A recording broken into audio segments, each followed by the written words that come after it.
Si Kong Marvin Rillo naman ay ilang beses na binabanggit ang pangalan ni Speaker Martin Romualdez bilang kanyang malapit na kaibigan. 25. Sa tuwing umiinom kami sa Wine Story, sa BGC at sa Shangri-La Mall, sinasabi pa ni Kong Rillo na lahat ng kanyang request para sa pondo ay galing pa mismo sa unprogram funds at insertion na inaaprubahan ni Speaker. Ang tao ni Marvin Rillo na si Bogs Magalong ang pumupunta sa amin para kunin ang pera sa aming opisina o sa Wine Story. Si Kong Jojo ang naman lagi ring binabanggit sa lahat ng project sa kanya ay papondo ni Speaker at ni Saldico.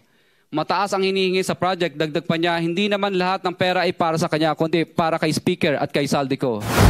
May I call on Mrs. Sara Diskaya to please present and read before us your sworn statement. Sorry. Magandang umaga po sa mga kagalang-galang na senators at miyembro ng Blue Ribbon Committee, lalong-lalo na kay Senator Rodante Marcoleta, Chairman ng Blue Ribbon Committee. Ano to, joint statement ng namin mag-asawa. So I will read partial and then my husband will also read the other half of the sworn statement. So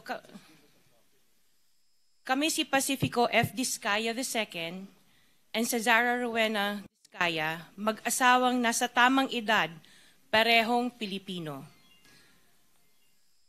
Number one, noong 2003, kaming mag-asawa ay tinayo ang kumpanya na pinangalan namin St. Gerard Construction.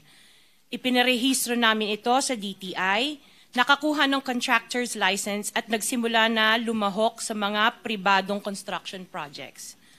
Number two, kinalaunan nagsimula na rin kami na lumahok sa mga government projects. Natuklasan namin na hindi naging madali ang trabaho sa mga government projects. Madalas mahirap ang paniningil ng bayad at matagal bago kami mabayaran ng gobyerno. Number 4, hanggang dumating ang pagkakataon, lumapit sa amin ang isang kaibigan na si Voltaire Claveria at inalok kaming magkaroon ng proyekto sa national level gamit ang aming lisensya.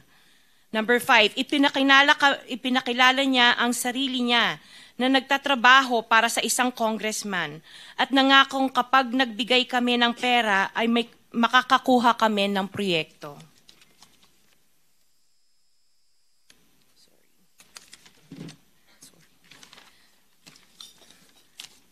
Number 6, dahil wala kaming alam sa kalakaran sa pambansang proyekto sa gobyerno, nagtiwala kami at ibinigay ang lahat ng ipon naming mag-asawa. Sa kasamaang palad, niloko lang niya kami. Naglaho siya, dala ang pera namin mag-asawa. Nagpunta kami sa DPWH para i-report ang nangyari, pero hindi nila ito pinansin. Kahit ganon, hindi kami sumuko. Gusto ko pa rin gawin ng tama ang negosyo, kaya patuloy kaming sumasali sa mga biddings sa gobyerno. Sa kalaunan, ang kumpanya namin ay nanalo sa mga bidding sa mga proyekto sa national government sa pamamagitan ng patas na bidding.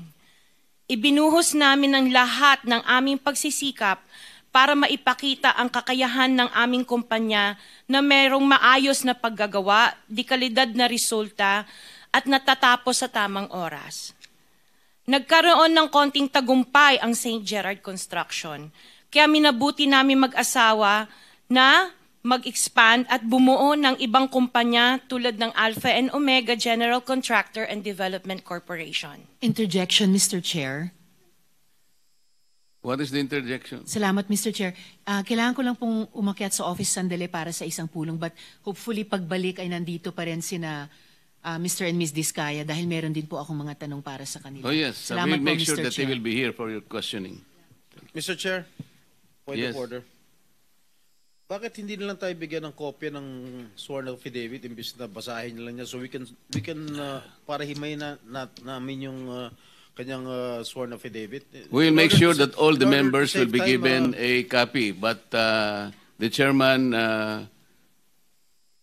is asking them to read it before us for the record. In order to save time, Mr. President, because we have been here since 9 o'clock. We already spent 2 hours, and not even one of the senators have asked questions addressed to the resource persons present. I beg the indulgence of the good senator, but it is for the record.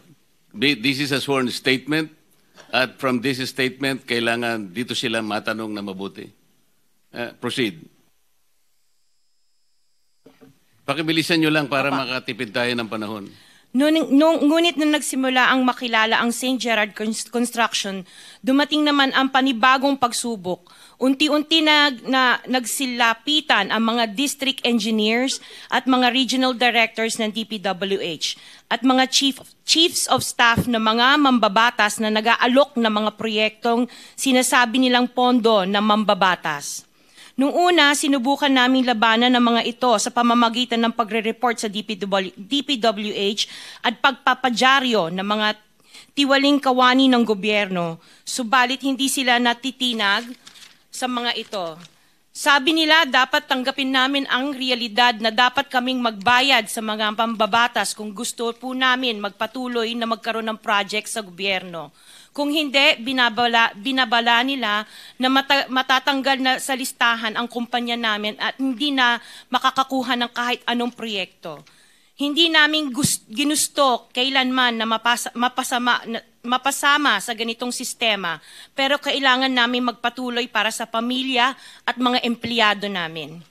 Dahil sa aming paglaban sa mga tiwaling bidding, maraming beses naming naranasan na ma-disqualify ng Bids and Awards Committee ng DPWH na hawak ng mga mambabatas na nagpondo sa proyekto.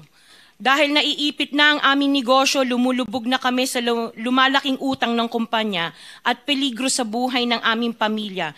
Napilitan kaming makisama sa kalakaran kahit labag sa aming kalooban. Magandang umaga po, Mr. Chair at kagalang-galang na senators at miyembro ng Blue Ribbon Committee, lalong-lalo po kay Senator Rodante Marcoleta. Diretso na. Number 15, sorry po. 16, paulit-ulit kaming ginamit ng mga nasa pwesto sa sistemang ito. Wala kaming magawa dahil kung hindi kami makikisama, gagawa nila ng problema ang project na na-award sa amin sa pamamagitan ng mutual termination o pagkakaroon ng right-of-way problem na parehong nagdudulot ng hindi matuloy ang implementasyon ng mga proyekto. Matapos naming manalo sa mga bidding, may mga opisyal mula sa DPWS ang lumalapit sa amin para humingi at kumuha ng bahagi niya sa halaga ng proyekto. Ang hinihingi nilang porsyento ay hindi bababa sa 10% at umaabot pa sa 25% na naging kondisyon upang hindi maipit ang implementasyon ng kontrata. Ito ay binibigay namin sa kanila ng cash. Ang bawat transaksyon ay may karampatang voucher at ledger na nagsasaad ng mga araw at kung kailan nila ito natanggap.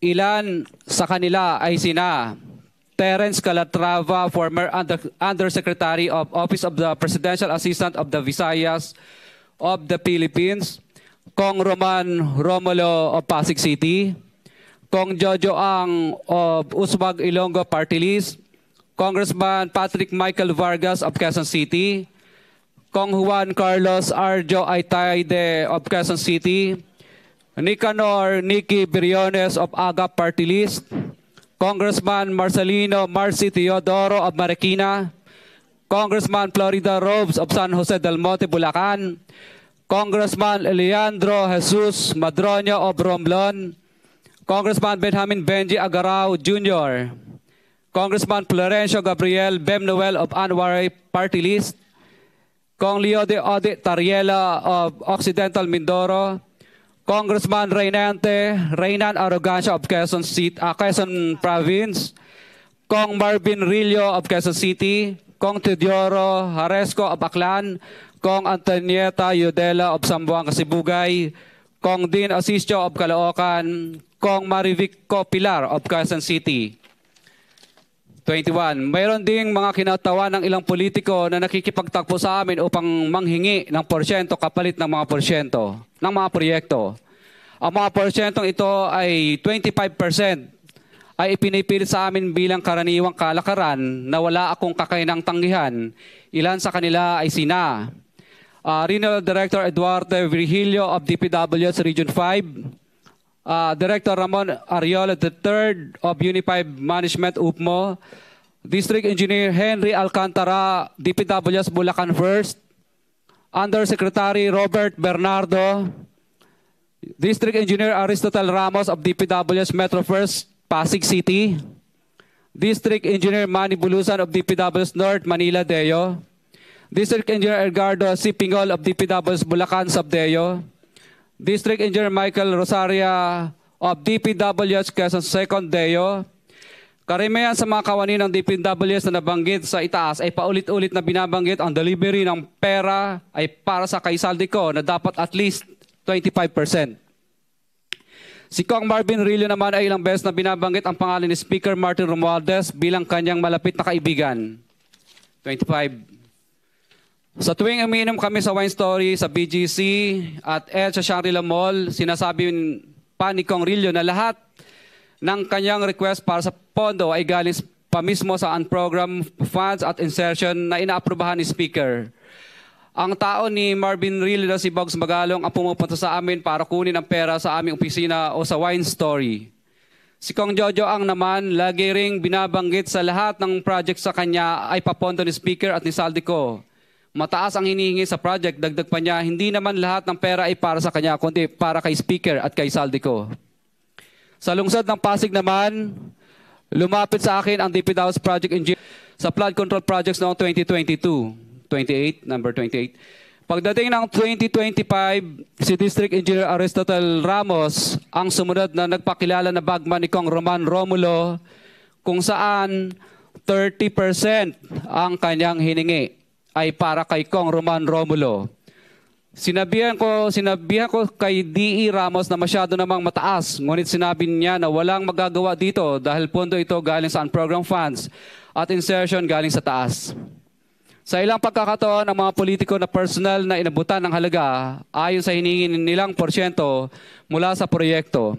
Ang pagbabayad na ito ay hindi naman kagustuhan kundi isang hakbang na ginawa namin dahil sa matinding panggigipit.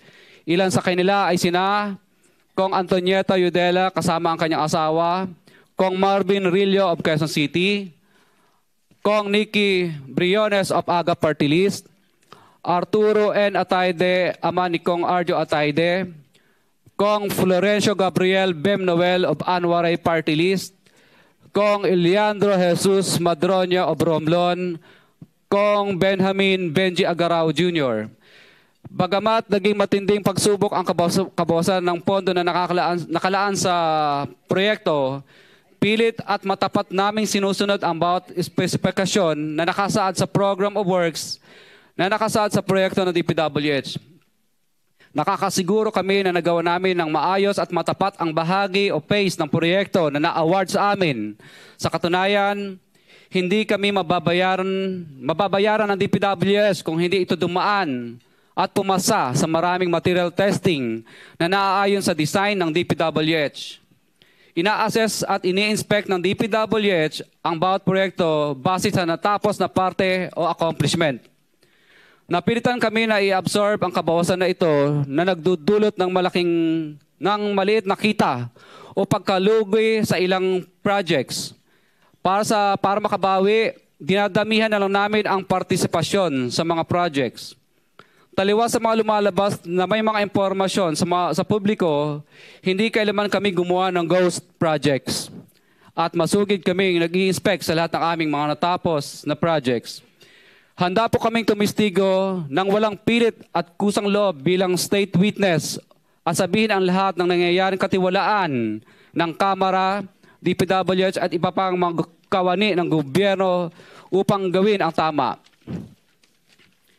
Kami ay lubos na humihingi ng tulong sa Senate Blue Ribbon Committee na pinamumunuan ng buting Chairman Senator Dante Marcoleta at kay President Bongbong Marcos para sa proteksyon at seguridad ng aming pamilya.